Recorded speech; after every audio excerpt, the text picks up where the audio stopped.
Welcome back. We have a questions video, mostly New York Giants related, of course. I saw there's a life question in there about me, so that's interesting. And then, of course, there might be some NFL stuff. I'm sure some questions might be repetitive, so there are probably 20 questions total. So either I try and grind them all out now, or maybe I save it for another video. I don't know. I'll try to get to as many as I can, but I hope you guys enjoyed the video. Leave a like, always helps out, and let's get into it. We will start with the one and only Pat Smith. I'm kidding, there's probably a lot of Pat Smiths out there, but Pat Smith, I feel like this is a less discussed topic, but a really important one. What do you think the Giants should do at cornerback next year with Adoree Jackson and maybe Darnay Holmes in the slot? Being basically our only solid players, what free agents, draft picks, trade targets do you see us going with to fill out this secondary? So I don't want to spend too much time on free agent stuff and all that in the draft too. So I guess I'll touch on it quickly. I know there's some free agents coming up this year, Marcus Peters being one of them, Chauncey Gardner-Johnson, who's now with the Eagles, but I am a fan of his, and I know he's hurt right now, but I've always liked his game, even back at Florida. And of course, there is James Bradberry, who I've seen brought up before, but if you're James Bradberry, I don't know why you leave the Eagles, you know what I mean? I could see it, but it's also he just got released from here. I'm sure he gets it's a business, and the Giants couldn't keep him for cap restrictions and all that, but I just don't think James Bradberry, that whole reunion is very likely. So I would say they probably look in the draft, and I'm sure Joe Shea wants to draft his own guys. I'm sure he values cornerbacks very much, especially with the way Don Martindale plays defense. So I would think the Giants probably look more towards the draft when it comes to getting a cornerback or two in this offseason. Next, my guy Kyle Schwarber, whose real name is Kurt Schwarber, but I call him Kyle Schwarber. He knows that.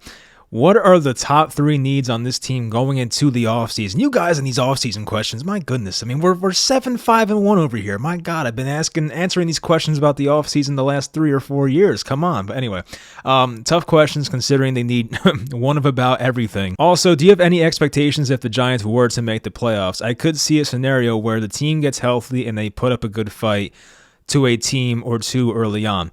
So for that first part, what do I think the biggest needs are for this team? Obviously, wide receiver. I think that's definitely number one. You have to find a guy who is a wide receiver one. Whether that is to help find out who Daniel Jones is, which I think is kind of a stupid argument, but just for the Giants overall, they need a wide receiver one. I don't care who the quarterback is. They need somebody.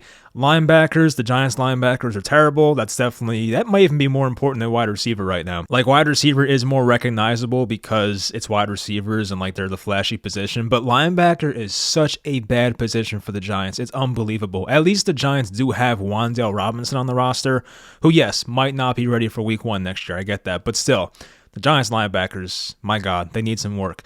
And I would say probably cornerback. I think Adoree Jackson might be back here next year based on the contract.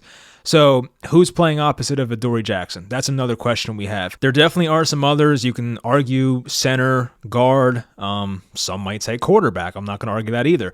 So yeah, there's definitely a good amount of needs on this team. That's why I know some people have the expectation of, the Giants will go from winning whatever it is, 8-9 games this year to winning more games next year. I don't know. I mean, the Giants definitely pulled off some great wins this year that we did not expect. But just because they might win 8 or 9 games this year does not mean they're going to win 10 or 11 next year. I hope that's the case, but you can't necessarily think that way. There still are a good amount of holes on this roster, and Joe Shane definitely has his work cut out for him this offseason. Dave Campbell, what's up, my guy? I haven't heard from you in a while. I've missed doing these, or is it I miss doing these or you've missed doing them? I guess we both miss doing these. All right, so cool. I know Giants fans are sometimes not the most rational types, but during every game, I see people saying, quote unquote, fire Kafka. Do you think Kafka is suffering from a lack of talent, or do you think he's not good, i.e. calling simple run plays or screens? I saw that franchise guy tweet that 90% of NFL teams would kill for Kafka. So me personally, I've kind of spoke on the Kafka thing before. Of course, he is the Giants offensive coordinator, so I'm going to speak on it.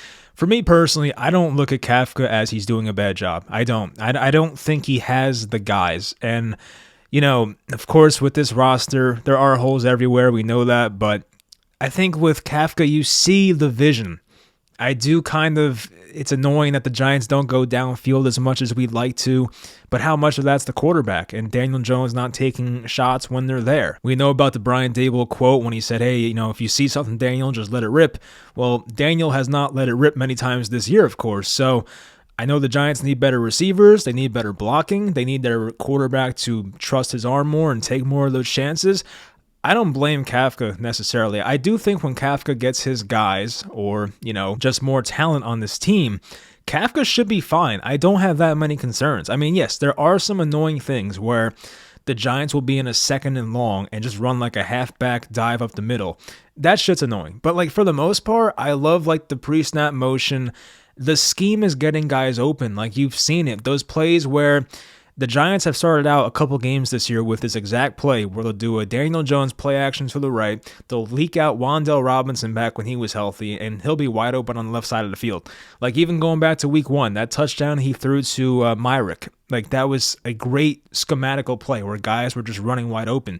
We did not see that the past 2 years with Jason Garrett. I mean, Jason Garrett's as bad as it gets, but I see enough from Kafka where I'm if he has his guys, he'll be fine. So no, I'm not concerned about Kafka whatsoever. I'm not ready to say he's an elite, play caller, but I think the Giants are on the right path here. And once he gets his guys and gets his talent, this offense should hopefully go places. Next, from SN Rossi, would you rather re-sign Daniel Jones or put that money toward the interior offensive line?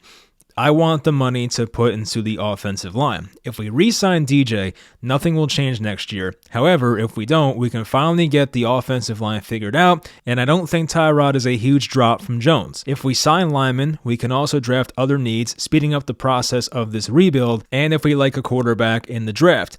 You're dropping them behind a good offensive line.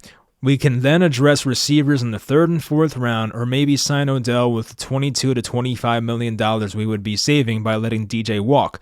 What's your opinion on this? Then he went on to say, also, the most I'd be giving Odell is $11 million per year. Nothing crazy. Yeah, I would agree. I don't know why you said 22, 25. Maybe that was for 2 years, 2 years, 22. I can see that, but yeah, I would not give Odell $22 million per year. That'd be pretty insane.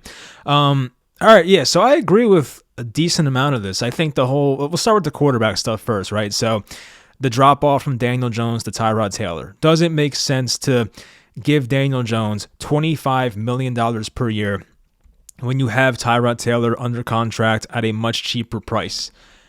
I would say I'd rather have Tyrod in that case. And that's not me being a Jones hater. It's me looking at the cap space and realizing Joe Shane only has so much cap space. The Giants have a good amount of it next year, but it's 50 something million dollars. You're putting 8 to 10 million to the draft, and then if you sign Jones for $25 million per year, that's over half your spending is right there. So I think the Giants have to be smart about this. I know some fans might think next year's the year the Giants are going to compete for a Super Bowl. I don't know about that yet. The Giants they still have a couple years left, in my opinion. We know this roster's a bit far off. The Giants have won a lot more games than we had expected coming into the year. But what SN Rossi's saying here is pretty much correct. If you do bring back Jones for about $25 million per year, that just gives you less money to spend elsewhere to make the team better. So everyone's saying you have to make the team around Daniel Jones better, which is correct. But if you bring back Jones, he's also taking up a lot more money than other quarterbacks would. I put this on Twitter last night. Would you rather have Daniel Jones on a multi-year deal for $25 million per year or Jacoby Brissett for a 1-year, $10 million deal, who, if you look at the numbers and the advanced numbers, are having similar seasons? And I get it. Jacoby Brissett's in a better situation. Not by a ton, but he's in a better situation. But you get the point.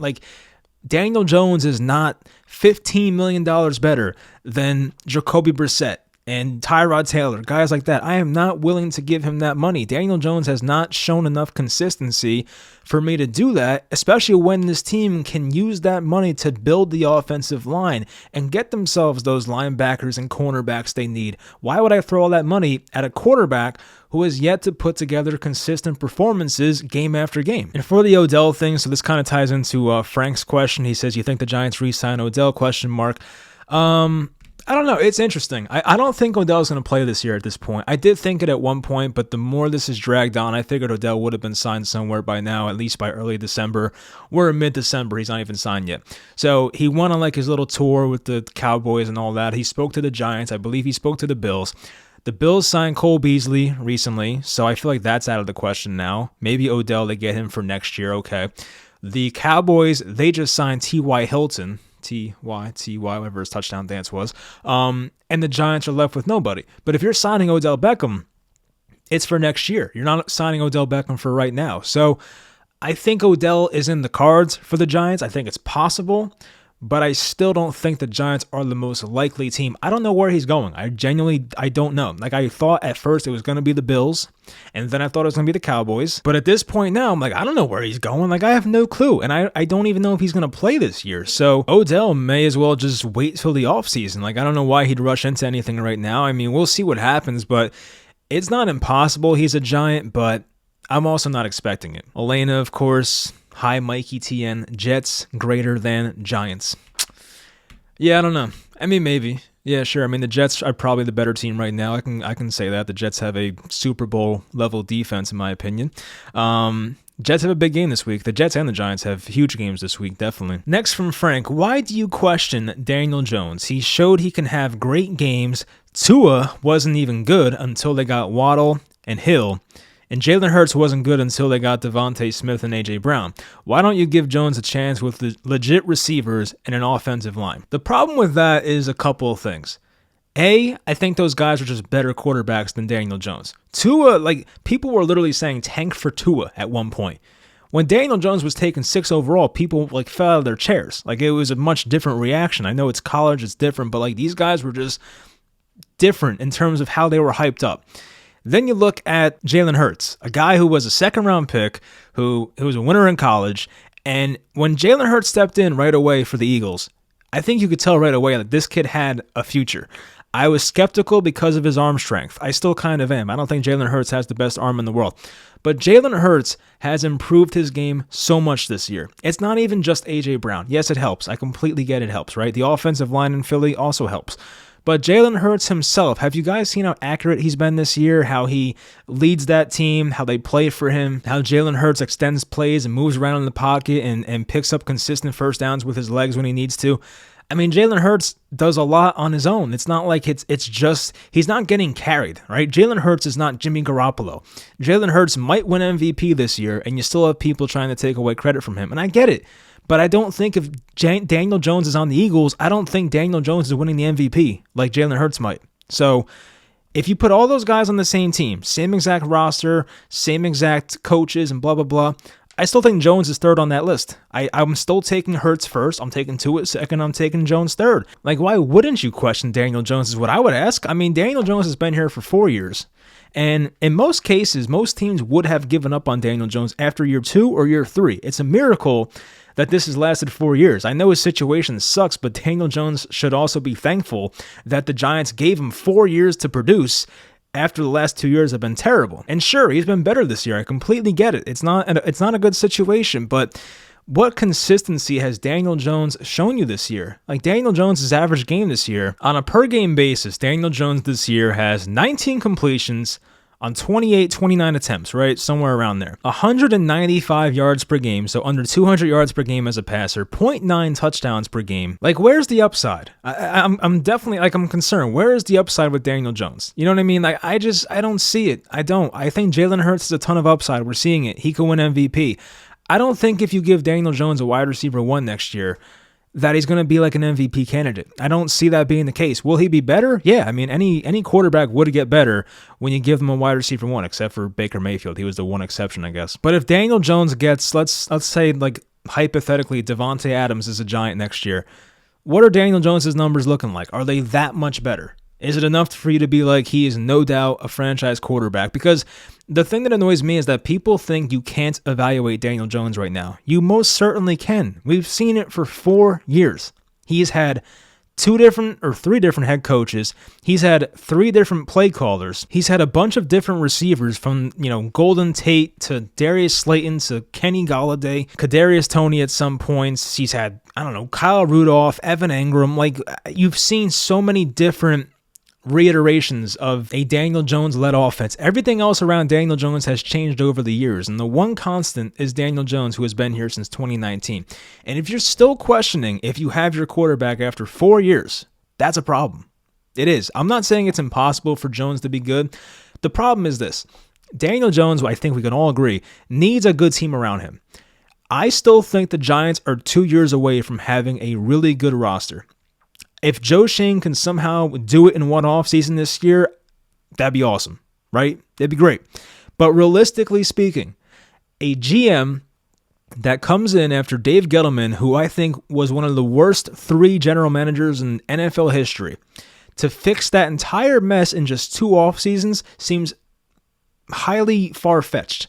So I don't believe the Giants will have a great roster next year. You guys want Daniel Jones to have a great roster around him. I don't think that's happening next year. I don't. It'll get better, sure, but it comes down to the contract once again. That's why there's so many roadblocks in the way with the Daniel Jones thing. All right, so the Giants already declined his 5th-year option. They gave Tyrod 2 years just in case, Daniel Jones moves on. At least they have Tyrod under contract. The Giants did not contact Daniel Jones about a contract extension during the bye week. I mean, the Giants are tipping their hand as to what they want with the quarterback position. I'm not saying it's 100% certain that Daniel Jones is gone next year. The Giants might give him a 1-year deal because there's nothing else out there. But for those people that expect Jones to get like a 3-year, $75 million deal from the Giants, I don't see it happening. Of course, things can change over the next 4+ games, assuming they, go 2-2 or 3-1, make the playoffs, make a bit of a run, and Daniel Jones plays well. That can change their opinion. But if things are going the way they're going right now, I don't think the guy has done enough. So I think that any fan that looks at Daniel Jones in a fair and honest way and takes the bias away from it, you have every right to question him. It's just how it is. I know there's some people that really do genuinely believe he's the future of this team. And I've been hoping that would be the case. But you know what? After 4 years of seeing him play, it's like, at what point does this become insanity? I mean, it's like the same thing with Eli Manning. Like we saw Eli Manning in 2017, actually 2016, start to decline. Eli Manning should have been done with the Giants by 2017. He did not leave the Giants until the end of 2019. The Giants, for some reason, whether it's John Mara or something else, have the tendency to hold on to these quarterbacks for way too long, and they blame everything else around the quarterbacks. It was always the offensive line's fault with Eli late in his career. It was the coaching's fault, and they're right to a degree. But we never thought, hey, maybe Eli Manning's just not good anymore. Maybe he's just washed. That never crossed people's minds, even though that was the case. And with Daniel Jones now, it's very easy to point at the new coaches who have done a great job, of course, but point at the offensive line, the interior, the right tackle spot, the wide receivers, blah, blah, blah. Saquon not being healthy lately. It's easy to point the finger elsewhere, but nobody wants to point the finger at the quarterback. Why? Why are we this way as Giants fans? Like, nothing ever falls on the quarterback in some people's minds. I don't get it. Like, Daniel Jones can literally go 26 for 32 with 132 yards just on strictly checkdowns, and people will act like he played a tremendous game.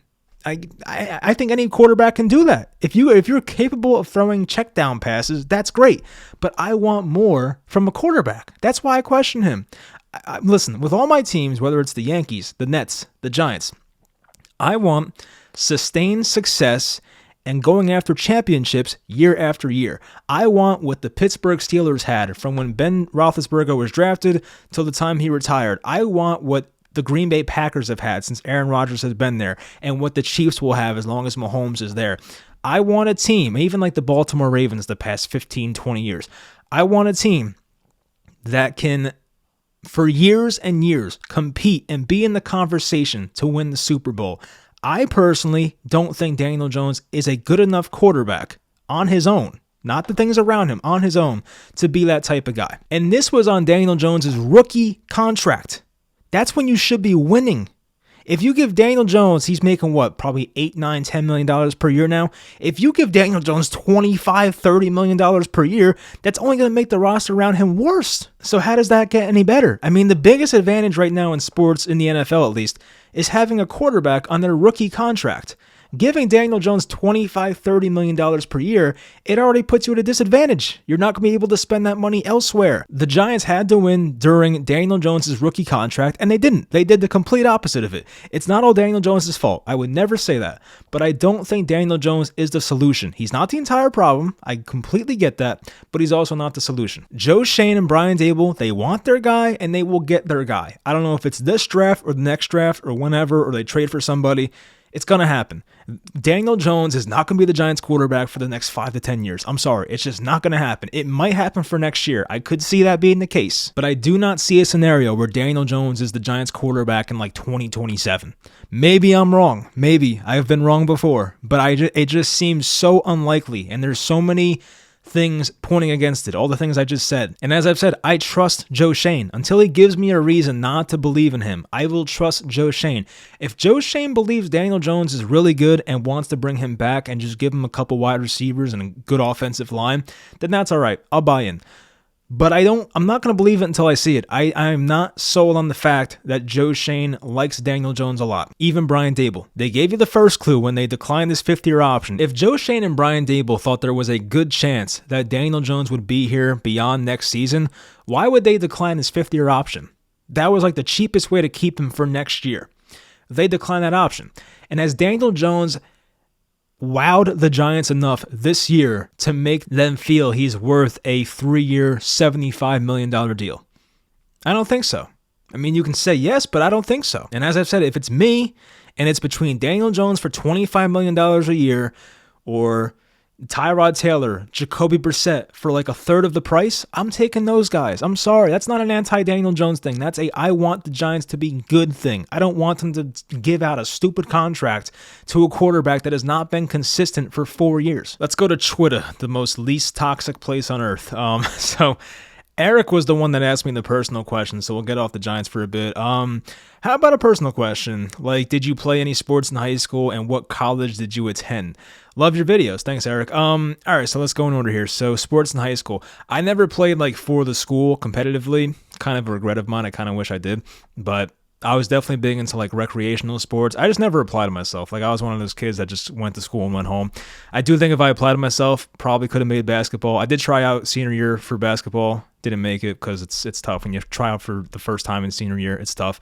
And baseball, if I applied to myself, probably could have made it. But even football is something I wish I tried out. I'm 5'9" and Caucasian, so it's not like I'd be lighting the world on fire. But still, it would have been a fun experience. But I kind of regret not doing that stuff. But, you know, it is what it is. For college, I went to Raritan Valley Community College my first 2 years. I live in like north central Jersey, so Raritan Valley went there. Then I transferred to Kane, and I graduated from Kane like basically the semester that COVID hit. So I had an experience of online school for about 2 months. Luckily, I got out just in time. So I graduated in 2020. So that's pretty much my life right there. But I was not sure if I wanted to go to college or not. I just decided last minute, screw it, I'll go to college. Went to Raritan Valley, went to Kane, got a business degree, and that's it. So yeah, I do wish I played more sports like competitively, but I definitely have a lot of like fun memories playing like pickup basketball and even wiffle ball and stuff, pickup football. Next question from Martin. I want to know why DJ fans believe the way they do because I don't see it. Real question, by the way. The true answer is that fandom is hell of a drug. That's pretty much the best way I can put it. I'm not going to discount anybody for saying that Daniel Jones has a future. I think they're probably they're right about that. I think Daniel Jones will have a pretty long NFL career if he wants it. I do think that. Like, he's not complete shit. Like, Daniel Jones is not garbage. I think he'll be a very high-end backup or a low-end starter for a long time if he wants it. But what do these fans see in Daniel Jones? I think part of it goes back to draft night, how he was humiliated by part of this fan base, the media, and even the media, for as long as Jones has played for, have completely just, not have been very nice to Daniel Jones. And I think it comes to like people want to prove the media wrong and prove those fans wrong that are not the biggest Daniel Jones people like myself. And they want it to work out so badly. It's like they're convincing themselves that he is the right guy for the job. When like if you're watching the games objectively, and I get it, the guy is not in a great situation. It's hard to evaluate a quarterback. Not impossible, because I know I've got to that before. Not impossible. It's not impossible to evaluate Daniel Jones, but it's more difficult than evaluating a Jalen Hurts or a Tua Tagovailoa type quarterback. I can agree with that. But Daniel Jones has been here for 4 years, and I have not really been convinced at any point that he was going to be the long-term franchise quarterback. There have been a few starts in Daniel Jones' career where I left those games saying, hey, that was awesome. Do that again. And it never happens. Like that game versus Green Bay this year, for instance, where he was in London and had the awesome 90-yard touchdown drive with Saquon on the sidelines. That's when I was like, that's what I want to see. Do that more often. You are carrying the team and showing you can still put this team on your back when you need to. But aside from that, you don't see much from Daniel Jones. We saw it the rookie year. He had the multiple 4-touchdown games, and Pat Shurmur let him throw the ball a lot. He definitely had a turnover problem, but I didn't really care as much. It was a rookie, and it was going to fix itself, and it did. But the problem is the Giants overcorrected the problem. When Jason Garrett came here and Joe Judge, they overcorrected the turnover problem. They took away any upside Daniel Jones had to begin with. So if you make Daniel Jones a conservative quarterback who goes to his first read most of the time, that's a problem. Like, they are just limiting who Daniel Jones is as a quarterback. And I feel bad for him. I think the Giants, as John Mara said, they really effed him up. They did. But I don't, even if Daniel Jones was given a great situation to begin with, I don't think he would have ended up being a top 10 quarterback. So personally, I don't know everything they see, but I get it. Fans want it to work. I want it to work. But I've also come to a point where I realize it ain't getting much better. It might get better with a wide receiver one, but it's not going to get to a point where Jones is playing well enough to carry the team. It's almost like fans want him to be the next Jimmy Garoppolo, which, like, why do you want that? Like, why are we going to settle?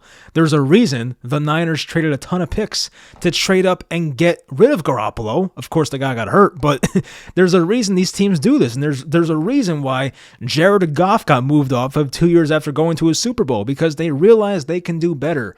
And that's the situation the Giants would be in. Even if the Giants were great the past few years and they kept falling short of the Super Bowl, they would eventually move on from Jones. That's what these teams do. You can have a very solid quarterback that you can win with. I mean, Tyrod Taylor in Buffalo is another example. They went 9-7 in 2017 with Buffalo, with Tyrod, and they got rid of him the next year. You know what I mean? Case Keenum went 13-3 with Minnesota. They got rid of him the next year. Like, you can win with certain quarterbacks, but you also can do better. And the Giants, in my opinion, can do better. And people will say, well, Mahomes and whatever, they don't grow on trees. And there was someone in Twitter Spaces last night. I want to give him a shout out. It was Base718. He made a great point. I actually DM'd him about it. I was like, you were spitting. You did a great job. So people say Mahomes and Josh Allen, they don't grow on trees. And sure, there's not many of those guys in the league. But if you go back to even 2017 and look at the draft classes since then, you have Patrick Mahomes, awesome player. You have Deshaun Watson, who before the stuff happened last year, awesome player. 2018, Josh Allen, Lamar Jackson, two awesome players. Of course, I would take Josh Allen first, but two awesome franchise quarterbacks. 2019, Kyler Murray before the injury. I think Kyler Murray was in that top 12 conversation. He's very close to a franchise quarterback. He got a big-ass contract for a reason. 2020, Joe Burrow, Justin Herbert, maybe Tua. I don't know if I'd throw Tua in there, but he's borderline. 7.5 guys. We'll call it 7.5 guys since then. 2021, Trevor Lawrence, Justin Fields. I mean, that's 9.5 guys if you include Tua. Since 2017, from 2017's draft to 2021's draft, that I would consider good to great franchise quarterbacks. And some of those guys are the best quarterbacks in the league. That's in the past 5 years, just from the draft. So 9 guys, that's like a third of the starting quarterbacks in the NFL, and they were found in the draft the past 5 years. So yes, there's only one Josh Allen. There's only one Patrick Mahomes. You are not finding them in every single draft, but you can find guys that are similar to that. I hate when people say there's a tier of elite quarterbacks and the rest are just on the same tier. Like, that's complete bullshit. I'm sorry. That's just how I feel. Like, you're telling me you're going to throw 2 quarterbacks in the same tier that don't belong in the same tier. There's a lot more tiers than just elite and the rest are in the same area. Like, that's not how it works. You have your top of the top, the 2 or 3 guys who are the gods at that position, the Josh Allens, the Mahomeses, and the guys like that. Then you have the elite tier, the guys that can still win on their own and overcome pretty bad situations. You have the great quarterbacks, the good quarterbacks, the average quarterbacks, the below average quarterbacks. I think game managers should have their own category. Then you have guys that are complete ass. So to say there's only like 2 categories, elite, and then there's the rest. It's like stupid. Like, you're being lazy at that point. Like, all right, can we agree that Jalen Hurts is not elite yet? I mean, maybe one day. Does that mean Jalen Hurts and Sam Darnold and Andy Dalton should be in the same tier because they're not in the elite tier? Like what? That makes no sense. Even like Kirk Cousins. Should Kirk Cousins and Andy Dalton be in the same tier because they're not elite? It makes no sense. Next from Brandon. I see Brandon a lot, so what's up, dude? The very obvious one, of course. What do you think the Giants should do with Daniel Jones and Saquon as of right now, not depending on the rest of the games, if the season ended tomorrow? Okay, so if the season ended tomorrow for the Giants and the Washington game doesn't happen, and I guess right now they would be a playoff team, right? So I guess they would make the playoffs, but then again, he says the season ends now, so I don't know how to look at that question. So let's assume they didn't make the playoffs or something. I don't know. Let's say the season ends right now, COVID number 2 happens, and the season's shut down for the rest of the year. All right. I was more in favor of bringing Saquon back a month and a half ago, and I actually thought they would, and they still might. But the more this goes on, I think the harder it's getting for Saquon to stay here, because he's now showing it's hard for him to stay healthy. And he's probably out there just playing because it's a contract year and he wants to prove he can play all of 17 games. I don't think Saquon's healthy. I mean, he practiced in full today, I believe. That's great to see. But chances are he probably should not have played on Sunday versus Philly. Let's be honest. He played 20 snaps. I mean, come on. So for Saquon, I do believe Joe Schoen is going to approach him with a contract. Saquon will think he's lowballing him. Saquon will say no. Joe Schoen either says, all right, you're gone, we don't need you, or he franchise tags him. And I think that's probably the most likely outcome, is that Saquon Barkley gets franchise tagged. I don't think Joe Schoen and Saquon Barkley will agree on a long-term contract extension right away. I don't see that happening. I think he gets franchised and he either plays on it or he gets traded off the franchise, or they meet in the middle and give Saquon a 3-year, $35 million deal or something. I just don't think Saquon's going to get the 4-year, $60-something million deal. I think McCaffrey got something like that. I don't see that happening. I don't think Joe Schoen is that type of GM. And for Daniel Jones, listen, as much as you might think I'm a Jones hater, if Jones came back next year and let's say the Giants didn't like any quarterbacks in this draft, which, hey, that could be the case. I don't know. Maybe they love certain guys. I know they've been at a few Anthony Richardson games, but let's say they don't get any quarterback this April. If they bring Jones back on a 1-year deal for $15 million, I'm okay with that. I'm fine with that. Bring Daniel Jones back for another year if you can't find something better. What I do not want, because I am a Giants fan and I have my best interest with the Giants, I don't want Daniel Jones on a 3-year or even 2-year deal for $50 million or a 3-year deal for $75 million. I just basically do not want a multi-year Daniel Jones deal where he's making upwards of $25 million. That is insanity to me. So for me, it depends on the asking price. I would lowball Saquon at first and offer him a 3-year, $30 million deal. If he declines it, we're franchising him. Daniel Jones, I'm offering him a 1-year deal for $15 million. If he declines it, I would say, all right, go see what else you can get from other teams. And I'm sure either Daniel Jones gets a better contract elsewhere, or he comes crawling back and says, all right, I'll take the 1-year 15. All right, you got a deal, right? So I'm not giving Daniel Jones the big-ass contract. He has not proven enough for that. And once again, this is the question saying if the season ended right now. If Jones goes on to win the next 3 out of 4 games and looks amazing in the playoffs, that can change. But for now, I am not giving him that contract. No way. Brendan Cross, what's up, dude? I know you aren't huge on Jones, but doesn't it make sense to stick with him for cheap? Well, that's the problem. Is it cheap? Yes, that's exactly what I was saying last question. Is it $15 million for 1 year, or we gave him $25 million for multiple years? That's the problem I have right there. Anyway, why force a quarterback pick when you can pick other positions of need? Then, when the team is improved, then go for the quarterback of the future if you don't think DJ is it. So I get this line of thinking, and I actually hate this narrative, by the way, how people say you need to build the rest of the team first and then draft a quarterback. It's so stupid. It's one of those narratives you only hear on Twitter, too. I just don't get it. What makes people think that way? I don't get it. If that was your way of thinking, I tweeted this last night, and then people, of course, responded, it's the first overall pick, it's different. No, that's not what I meant. It's not the point. People are basically saying if your team is not good, you should not draft a quarterback. If you can't support the quarterback, don't draft the quarterback. So that means that Trevor Lawrence should have been passed on because the Jaguars sucked. That means Joe Burrow should have been passed on because the Bengals sucked. You're not passing on those guys. And even if the team, like the Giants, for instance, let's just say, for argument's sake, Joe Schoen and Brian Daboll love Anthony Richardson, and they think he has a, I don't want to say Mahomes or Allen type upside, but let's say, I don't know, let's say they think that Anthony Richardson has top 5 quarterback potential in the entire league. You're going to pass on that because you think the rest of your team is not ready. Like, that's ass backwards thinking.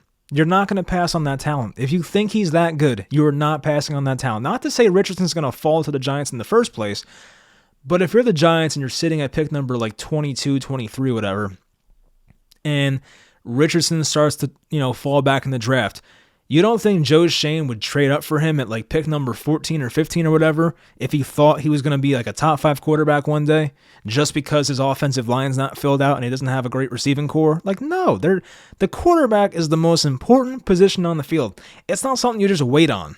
You know what I mean? Like, if you think you have that guy, you take him. And if you rush your quarterback pick, which is what I think the Giants did with Daniel Jones, because we know that Dave Gettleman was infatuated with Justin Herbert, that's what happens. You pick Daniel Jones instead of Justin Herbert. And that's what, that's what happens. And of course, if I can go back in time, I would say, Dave, don't do it. Next year's the year for Justin Herbert. Don't do it. But it happens. And I get it. Everyone wants their young quarterback to come into a great environment. I get it. But that's not how it works most of the time. Like Justin Fields. Let me look at Justin Fields' numbers real quick. Justin Fields is literally in a worse situation right now than Daniel Jones. He is. We can make the argument right now. Offensive line-wise, adjusted sack rate. The Bears have the worst adjusted sack rate in the NFL by a lot, 2.7%. The Giants are second to last. They're at 10%. So that's a 2.7% difference. The Bears' offensive line is by far the worst in football. You compare their coaching. Justin Fields has a rookie head coach. Same thing as Daniel Jones, but I think Mike Kafka is known as a better play caller. Then look at the weapons. All right, you have Darnell Mooney, who, he's a good deep play guy, but Darnell Mooney's not a complete wide receiver. He's probably a wide receiver 2 on most teams. He is at least somewhat comparable to Darius Slayton. I would still take Mooney over Slayton, don't get me wrong, but they are at least in the same neighborhood. Maybe Chicago is a bit better receiving-wise, but it's not crazy. Like, they don't even use Chase Claypool. He hasn't even been there for most of the year. Cole Kmet, he's better than Daniel Bellinger, but it's not by a ton. It's because Kmet's in year 3 and Bellinger's a freaking rookie. So it's not like Justin Fields has that much more to work with than Daniel Jones. But if you ask a Bears fan right now, how do you feel about Justin Fields? I bet you 95% of them are sold that he's their franchise guy. And I'll admit, Fields looked like complete shit for a long time. He was looking awful. Even the first 5 or 6 games of this year, he looked terrible. But it was actually that Patriots game, right? It was the week 7 game or week 6 game at New England. They had their bye week, I believe. They tailored their entire offense to fit into Justin Fields' skill set. And ever since then, he's been great. Justin Fields has been playing like a top 12, 13 quarterback ever since that time. He does have to get better as a passer, but my God, he is probably the best rushing quarterback in the NFL. And that kid in a worse situation than what Daniel Jones has is still proving that he's a franchise quarterback. And he's in year 2. He's in year 2 and Daniel Jones is in year 4. And I think if you ask any other fan base or any media person, they would already feel more comfortable saying that Justin Fields is more of a franchise quarterback than Daniel Jones, and he's played less than half of his games. Simple Giants fan, should the Giants trade for Devontae Adams or Hopkins and sign OBJ next year? Devontae Adams, I don't think that's happening, right? Because they just traded 2 first-round picks for him. Why the hell would they trade him? Hopkins, not impossible, right? DeAndre Hopkins, they're going to not have Kyler next year for most of the year, if not the entire year, coming off the ACL tear. Hopkins will be 31 next year, so all right, don't love that. He does have a pretty big contract, Hopkins. That's the problem here, of course, but next year he has a $30.7 million cap hit. The year after is a $26.2 million cap hit and a $11.3 dead cap hit. So I guess you can get out of that and save like $15 million if you needed to. I'd rather go the young route. I'd rather just go with a receiver in the draft. If you can get Hopkins for nothing, sure, if you can make that fit, of course I would not say no to a talent like that. But I just think for where the Giants are at right now, I just would not take on a contract like that. From Wacky, what's up, man? Do you really believe we could be last year's Eagles with a good draft and solid offseason? What are your expectations for finishing out this year / going into next year? So this year, to be completely honest, I probably don't have the highest expectations for the rest of this year. You have to win Sunday, and there's no other way I can sugarcoat it. You have to win Sunday. I don't want any excuses. Washington's not that great of a team. You saw them 2 weeks ago. I get they're coming off a bye, but there's no excuses. You have to win that game. If they don't win that game, they probably go 1-3 the rest of the way. You know what I mean? If they win that game, I think they can beat the Colts. But I do think the most likely outcome for the Giants, unfortunately, is that they probably go like 1-3 the rest of the year. And I don't know whether they'll beat Washington or Indy. Maybe Philly benches their guys. I'll say this. If Philly benches their guys in Week 18, the Giants go 2-2 the rest of the way. If they don't bench their guys, the Giants go 1-3. And I don't know if 1-3 is good enough to make the playoffs. I mean, it depends if they beat Washington or not. And do I think the Giants can beat the Eagles next year? No, I don't think so. I mean, to be honest with you, I don't see the Giants being 12-1 at this point and being the favorites in the NFC to make the Super Bowl in this conference. I don't see it. I hope I'm wrong, but the Eagles had a lot more in place. They already had a very good offensive line. They had a quarterback who has, I think, a lot more tools than Daniel Jones does. They already had Devontae Smith on the roster. They had a secondary that already consisted of Darius Slay. They did add Gardner Johnson, and they added James Bradbury in the offseason. But, like, the thing is with the Eagles, like, once again, it goes back to the rookie contract thing. The Eagles are able to build this great roster because Jalen Hurts is on a rookie deal and a second-round pick, so it's even cheaper. Daniel Jones coming back for 3 years, $75 million, you ain't getting those players. You are not getting that type of roster around Jones, which is another reason why I don't think it makes a lot of sense for the Giants to stick it out with him for the next couple years. So no, unfortunately, I don't think we'll be the Eagles next year. I mean, look, maybe in the next couple years, 2-3 years, I could see it, but just doing that all in one offseason once again just seems very unlikely. Anyway, that's going to do it, I think. So we got through them all. I don't know how long this will be, but I hope you guys enjoyed. I'll put this on the podcast as well, so that'll make it easier. But yeah, I mean, look, hopefully the Giants win Sunday. That's all I care about at this point. I'll have the preview for that coming out on Friday, probably Saturday the latest. But it's gonna be fun. It's gonna bring me back to old times. It's gonna bring me back to like the, you know, I don't think Al Michaels does Sunday night anymore, but still, like the Al Michaels, Chris Collinsworth games of Sunday Night Football when the Giants would have those big divisional games against like Dallas or Philly or whoever. So it's going to take me back to the good old days. So I'm definitely looking forward to that. But if they lose that game, yeah, it's going to be ugly. It's going to be sad. But I just hope they get it done because I do want to see the playoffs for the first time since 2016. Anyway, once again, hopefully you guys enjoy it, and I'll talk to you guys next time.